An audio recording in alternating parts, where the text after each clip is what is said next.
નર્મદા જિલ્લાના સાગબારા તાલુકાના કોલવાણમાં માનવભક્ષી દીપડાએ 9 વર્ષની બાળકીનો ભોગ લીધો હતો અને તેની માતા પર પણ હુમલો કર્યો હતો. ઘટનાની જાણ થતાં વન વિભાગ, કેવડિયાના જંગલી સફારી અને બનાસકાંઠાથી વિશેષ ટીમ બોલાવવામાં આવી હતી. આ ટીમ દીપડાની અવરજવર, ફૂટપ્રિન્ટના આધારે દીપડાની શોધખોળ કરશે. આ ઉપરાંત 3 કિલોમીટરના વિસ્તારમાં ડ્રોન કેમેરાથી નજર રાખવામાં આવી રહી છે.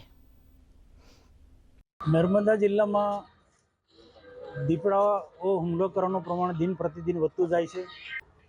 અમે આની ગંભીર પ્રકારની નોંધ લીધી છે, પણ રાજ્ય સરકારમાં કોઈને કોઈ રીતના અમે કહીશું કે નર્મદા જિલ્લામાં કોઈ એવી ઓપરેશન ટીમ મૂકે, કારણ કે જંગલોમાં જે પશુ રહેતા હતા એ જંગલ ખતમ થઈ જવાના કારણે એ ગામડાઓ તરફના ખાસ કરીને જે શેરડી કે કેળોના ખેતરોમાં કે સિંચાઈની ખેતી કરે તો તેવા ખેતરોમાં आवा दीपड़ा के हिंसक प्राणियों ये आवा मंड्या है।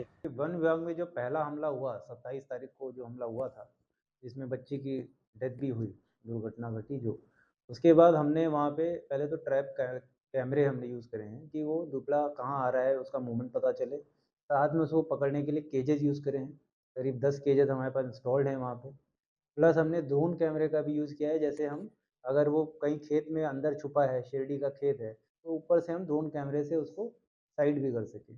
तो उसके साथ साथ हमने 2 एक्सपर्ट टीम भी बुलाई। एक हमारा केवड़िया जू से एक एक्सपर्ट टीम वेटनरी की आई थी, जिन्होंने हमें मदद करी कि किस तरह से केज सेट किए जाएँ, कैसे उसको हम ट्रैप कर सकते हैं।